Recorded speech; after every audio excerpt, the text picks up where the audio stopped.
Mana-mana ahli yang mengeluarkan kenyataan yang melirukan Dewan adalah disifat sebagai menghina majlis dan ahli itu boleh dirujuk kepada jawatan kuasa had dan kebebasan bagi kesalahan itu. Tuan Speaker, saya minta ruang sikit untuk saya jelaskan mengapa saya bawa peraturan ini. Pada Khamis lalu, Air Hitam telah membawa satu peraturan mesyuarat untuk mendakwa Menteri Ekonomi bahawa Menteri Ekonomi telah mengeluarkan satu dakwaan ataupun satu kenyataan yang telah mengelirukan Dewan. Setelah saya meneliti semua laporan-laporan berita dan juga handset, saya mendapati ahli yang betul-betul mengelirukan Dewan bukan YB Menteri. Ia adalah YB Air Hitam. Izinkan saya jelaskan. Sebelum mengapa? Izinkan saya jelaskan. Kapa dengar cakap saya Kapa. Kapa duduk kejap. Sementara Kapa mempunyai hak untuk berucap dalam Dewan ini dan membangkitkan peraturan mesyuarat, saya juga mempunyai hak untuk menjawab soalan-soalan yang dikemukakan dan hak saya itu mengatasi hak Kapa. Saya nak maklumkan bahawa Air Hitam telah pun menulis kepada saya dan saya sedang buat investigation dan saya juga telah pun menuliskan kepada Menteri. Berikan masa ke saya sikit, 2-3 hari untuk saya nilai siapakah yang betul, siapakah tidak. Untuk itu, proses itu akan berlaku dalam masa terdekat. Jadi selepas saja keputusan itu, kita akan maklumkan apakah yang terjadi. Jadi Kapa sabar, jadi tak boleh buat andaian sebab Air Hitam telah pun menulis kepada saya. Jadi untuk apa yang dibawa di Sen Kapa, saya katakan kursi saya lebih tinggi daripada Kapa. Okey, terima kasih. Kapa duduk situ. Oleh demikian, Kapa bola sekarang di kaki Menteri. Sebab Menteri Ekonomi, sebab Air Hitam telah pun menulis kepada saya. Soal Air Hitam mungkin Kapa ada maklumat dan sebagainya itu cerita lain. Ceritanya ialah Air Hitam telah pun menulis kepada saya, adalah menjadi tanggungjawab Menteri untuk menjawab kepada saya. Dari situ saya akan buat pertimbangan dan saya akan buat keputusan. Untuk itu Kapa bersabar untuk kita maklumkan kemudian. Baik. Khamis lalu, Air Hitam dalam Parlimen telah membuat satu dakwaan di dalam Dewan bahawa Menteri Ekonomi YB Rafizi telah memberi satu jawapan yang tidak tepat mengenai kos padu dan telah mengelirukan Dewan. Setelah saya meneliti semua laporan-laporan berita dan juga handset-handset Parlimen, saya telah mendapati ahli yang betul-betul mengelirukan Dewan bukan YB Menteri. YB yang mengelirukan Dewan adalah Air Hitam, Wee Ka Siong. Saya jelaskan mengapa. Ini laporan dari The Age. Ini yang Wee Ka Siong petik semasa dia bangkit isu padu pada Khamis lalu. Saya baca di sini. Padu expected to cost over 85 million over 3 years, Rafizi.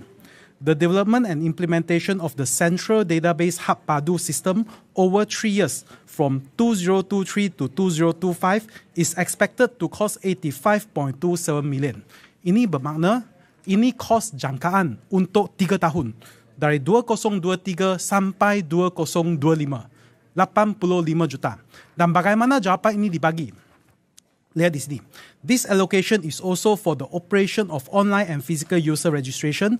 Rafizi said in a written parliamentary reply to Datuk Siti Zailah Muhammad Yusof, Perikatan Nasional Rantau Panjang. Bermakna jawapan ini bukan dibagi secara lisan di dalam Dewan. Jawapan ini dibagi secara bertulis. Okey, dan kita lihat handset pada hari Rabu, pada 6 hari bulan November. Ini daripada YB Menteri, okey, petang masa tu. Tuan Muhammad Rafizi bin Ramli, saya akan jawab T15 selepas ini. Jadi, saya juga ingin memperbetulkan sedikit dakwaan bahawa pembangunan padu melibatkan perbelanjaan sebanyak 85 juta. Air Hitam selalu sebut ini dalam TikTok dan sebagainya. Dakwaan ini tidak benar. Setakat September 2024, kos pembangunan dan pelaksanaan padu adalah 31 juta dengan pecahan berikut. Jadi, jelas di sini. Jawapan bertulis 85 juta adalah untuk 3 tahun. Dan Menteri cakap, setakat hari ini bukan 85 juta, setakat hari ini September 2024, kos itu adalah 31 juta. Jadi apa salah? Dua-dua jawapan ini tidak bercanggah. Yang keliru adalah Air Hitam, Wee Ka Siong. Dia sendiri yang keliru. Dia tak tahu macam mana nak baca laporan berita. Dan dia buat dakwaan bahawa padu hari ini sudah melibatkan kos 85 juta. Dan kita lihat apakah yang Air Hitam kata. pada 7 November. Dia cakap, saya terus pergi ke tempat beliau. Dia rujuk kepada YB Rafizi. Saya kata, not fair to me. Sebab ini adalah data yang kamu bekalkan kepada ahli parlimen dan dipetik oleh seorang insan bernama Wee Ka Siong, ahli parlimen. Takkan penyata rasmi dalam dewan ini pun saya silap. Jadi saya tanya dia, macam mana you boleh bagi jawapan macam tu? Okey, ada dua masalah di sini. Yang pertama, seperti tadi yang saya telah jelaskan, kedua-dua jawapan ini tidak bercanggah. Okey, tak bercanggah. Walaupun kita kira, okey, jawapan ini kurang tepat. Seperti apa yang I Itam dakwa. Tapi, apa yang diberi oleh YB Menteri secara bertulis, adakah ia melanggar apa-apa peraturan Dewan? Tak ada. Saya sudah cek peraturan Dewan dari muka surat 1 sampai muka surat akhir. Jawapan bertulis ini tidak, kalau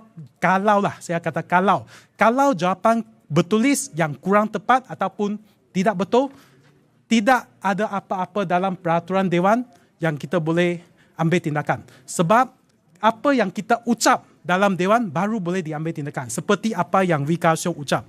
Dia kata di sini, dalam pernyataan rasmi, itu pun tidak betul. Sebab ini jawapan bertulis, mana ada masuk handset. Saya rasa ini pembangkang setiap kali mereka yang keliru. Mereka ingat dalam teks perbahasan tu itu masuk handset. Tak ada. Yang sebut baru masuk handset. Jadi di sini jelas YB Menteri tidak melakukan apa-apa kenyataan yang bercanggah ataupun mengelirukan Dewan. Yang betul-betul mengelirukan Dewan adalah YB Itam, Wee Ka Siong. Jadi tadi speaker telah kata, Wee Ka Siong telah masukkan satu usul terhadap Menteri dan dia tengah tunggu untuk Menteri jawab. Jadi saya rasa itu tak adil lah untuk Menteri jawab satu dakwaan yang tidak betul. Jadi saya pun akan masuk satu usul sebentar lagi terhadap Wee Ka Siong kerana dia telah mengelirukan Dewan. Dan saya harap speaker boleh semak kedua-dua usul ini sekali sebab ini tentang isu yang sama, padu. Dan kita boleh dapat satu keputusan yang betul supaya orang ramai di luar, dia tidak dikelirukan. Sebab selepas Khamis lalu, banyak berita telah lapor, orang ramai ingat, wah ini YB Menteri telah betul-betul bagi angka yang salah. Dulu 85, sekarang 34. Tak betul. Sekarang 31, tak betul. 85 ialah untuk 3 tahun. 2023 sampai 2025. Ini Wee Ka Siong kena balik baca berita baik-baik. Ini kalau pun tak boleh baca, saya tak tahu macam mana dia boleh duduk dalam Dewan 20 tahun. Okey? Jadi saya akan masukkan usul, nanti selepas saya masukkan usul, saya akan bagi satu salinan kepada semua pengamal media lah. Okey?